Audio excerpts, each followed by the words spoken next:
जय श्री कृष्णा, राधे राधे। आज हम जानेंगे मीराबाई के बारे में। मीराबाई का अद्भुत प्रेम श्री कृष्ण के लिए। मीराबाई भक्ति काल की एक ऐसी संत है जिनका सब कुछ कृष्ण के लिए समर्पित था। मीरा का कृष्ण प्रेम ऐसा था कि वह उन्हें अपना पति मान बैठी थी। भक्ति की ऐसी चरम अवस्था कम ही देखने को मिलती है। आइए जानें मीराबाई के जीवन की कुछ रोचक बातें। मीराबाई के बाल मन में कृष्ण की ऐसी छवि बसी थी कि किशोर अवस्था से लेकर मृत्यु तक उन्होंने कृष्ण को ही अपना सब कुछ माना। जोधपुर के राठौड़ रतन सिंह जी की इकलौती पुत्री मीराबाई का जन्म 16वीं शताब्दी में हुआ था। बचपन से ही वह कृष्ण भक्ति में रम गई थी। मीराबाई के बचपन में हुई एक घटना की वजह से उनका कृष्ण प्रेम अपनी चरम अवस्था तक पहुंचा।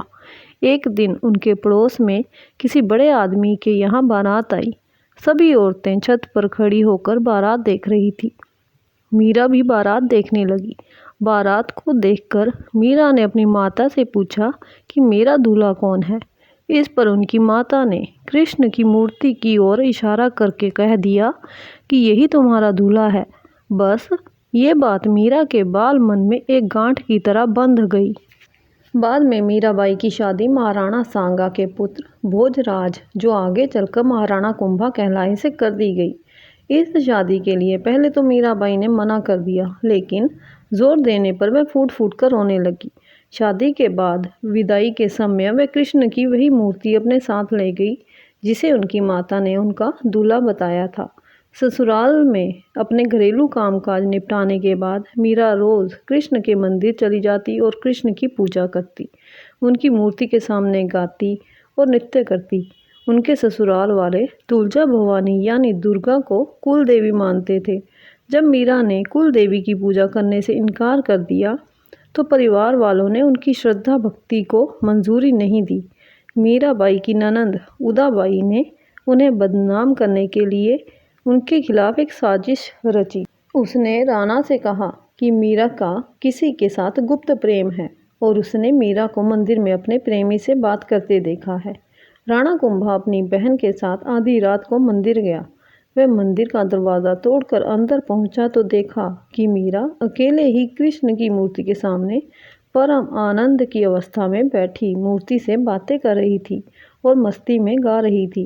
राणा मीरा पर चिल्लाया, मीरा, तुम जिस प्रेमी से अभी बातें कर रही हो उसे मेरे सामने लाओ।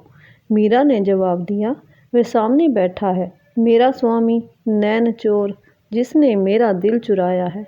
और वह समाधि में चली गई। इस घटना से राणा कुंभा का दिल टूट गया, लेकिन फिर भी उसने एक अच्छे पति की भूमिका निभाई और मरते दम तक मीरा का साथ दिया। हालांकि मीरा को राजगद्दी की कोई चाह नहीं थी, फिर भी राणा के संबंधी मीरा को कई तरीकों से सताने लगे।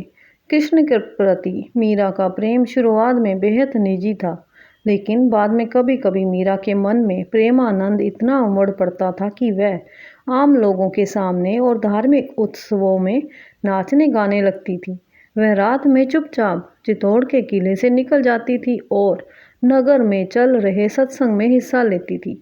मीरा का देवर विक्रमादित्य, जो चित्तौड़गढ़ का नया राजा बना, बहुत कठोर था।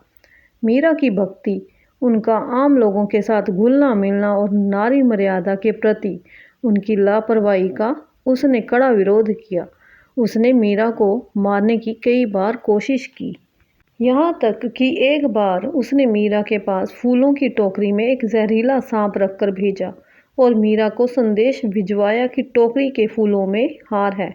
ध्यान से उठने के बाद जब मीरा ने टोकरी खोली तो उसमें से फूलों के हार के साथ कृष्ण की एक सुंदर मूर्ति निकली। राणा का तैयार किया हुआ कांटों का बिस्तर भी मीरा के लिए फूलों का सेज बन गया और जब मीरा उस पर सोने चली जब यातनाएं बर्दाश्त से बाहर हो गई तो उन्होंने चित्तौड़ छोड़ दिया। वह पहले मेड़ता गई, लेकिन जब उन्हें वहाँ भी संतोष नहीं मिला तो कुछ समय के बाद उन्होंने कृष्ण भक्ति के केंद्र वृंदावन का रुख कर लिया। मीरा मानती थी कि वह गोपी ललिता ही है जिन्होंने फिर से जन्म लिया है। ललिता कृष्ण के प्रेम में दीवानी थी। खैर, मीरा ने अपनी तीर्थ यात्रा जारी रखी।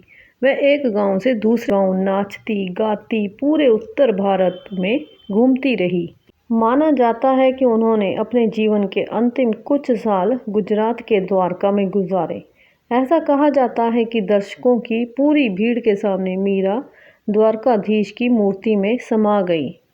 मीराबाई के इस अद्भुत कृष्ण प्रेम को हमारा प्रणाम है। बोलो श्री मीरा माँ की जय हो, जय हो, जय हो।